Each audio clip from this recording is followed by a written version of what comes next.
All right, so we're now on the X gantry here. We're going to work on this area, and this is number 26. For starters, first thing you're going to do is you're going to remove the plastic housing that's over here. That looks like this. I got you one that's detached already. So that's 4 screws you're going to remove, and inside them is going to have an X end stop. You're going to have 2 screws there to remove it, so please remove those. Put the X end stop on the side. Keep the screws, obviously. We keep everything in these videos. And then we're going to go to step number 27, which is when you remove the end stop, you're going to take the printed part of the X end stop. You're going to place it right here, like so. The back of the end stop facing outwards.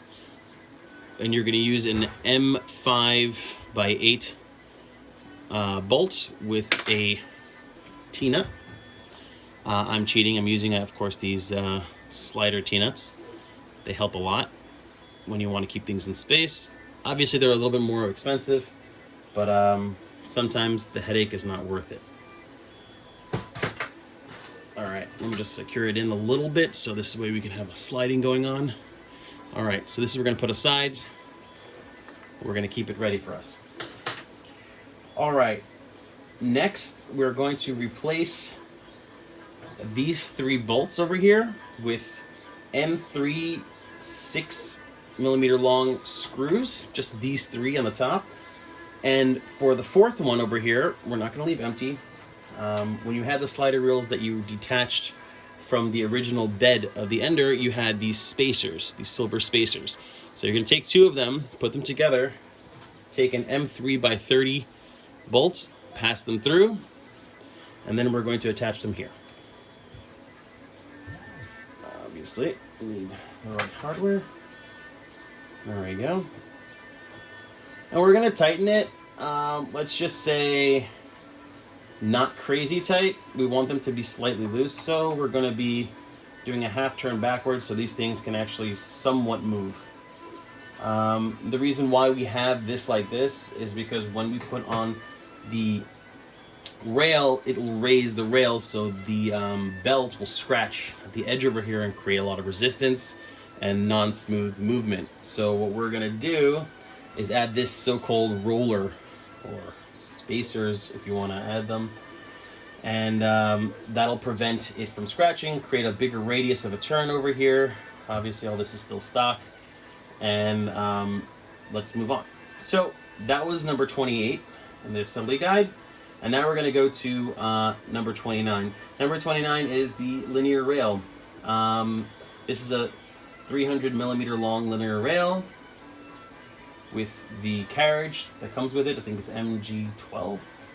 I probably got that wrong.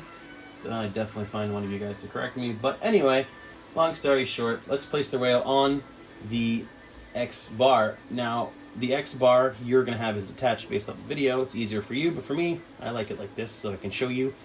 I put 1, 2, you can add another 2 in here. M3 by 6 bolts with T-nuts to secure it to the rail. Now, where do you put it on the rail?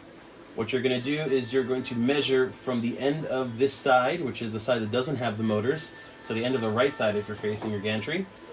You could take a calipers and go like this from the edge to get to 39mm, or you can use a ruler. That'll give you 3.9 centimeters, or this is a millimeter ruler, so it'll give you 39mm. Doesn't have to be precise because you'll see right away once you put everything together, it'll line up. Okay, so that's how you put on the linear rail with the T-nuts and secure it there. Okay, let's go back to the end stop that we took apart. Here's our end stop here. Now, as you can see, close up, turn around, fits perfectly snug tight. It even has a direction here for the slots, so you only need 1 bolt instead of 2. I used, again, these hammerhead T-nuts, I guess they're called, where they're just T-shaped. Makes life easier. There's also these other ones that I use that are, have a little spring in them, so it prevents it from sliding, but dealer's choice, and depends how much you actually want to spend. A lot of people are in the 3D printing community, as we all know, are cheap in a good way, because we're trying to make the most from the little. We're the little guys. So we slide it on here. I would say give it 2mm off of the edge, and what you do next is you secure it. So secure it over here. And 1, 2, 3. And it's tight. You want to go crazy tight. This is a printed part. There's not a lot of pressure on the part as is. It just, you know, clicks. All right. And I'll put this back. Next up, we're going to do the roller, the tensioner of the X-Rail. Here it is. This is fully assembled. This is what you originally had. All right, you're gonna keep all the hardware. Remember, we don't throw anything out. You're gonna take off these 2 bolts and the T-nuts, keep them. I think they're M4. You're going to take off all this hardware. The only thing you're not going to be using from this hardware is this extra bolt over here. I added the correct spacing here. What you're going to do is you're going to pass through the bolt through the bearings that it used to be, and then tighten it with the lock nut bearing on the other side. Now, only thing that you're seeing different here is that this is the printed part. This is the wheel, the printed wheel. You're going to have these 2 flanged bearings. You're going to press them together onto the wheel, like we have, like so, right? And then we're going to have the wheel that's going to work perfectly. With that all being said, here is, you know, the T-nuts. You're going to put them back on, the M4 T-nuts, and the bolts with the slide. And just like it looks, I would line them up already if I can, perfectly lined, because it'll be easier to slide on, and this way you'll know you're getting that turn. And good trick for these always is to take flathead screwdriver and line them up already.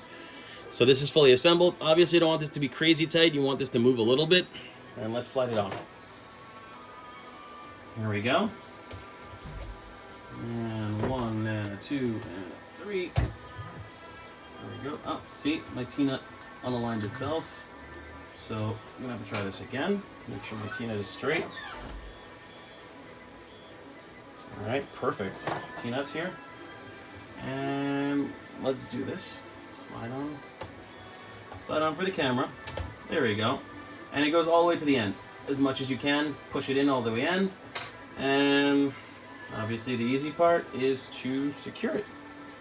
So we're gonna take our Allen wrench and secure it.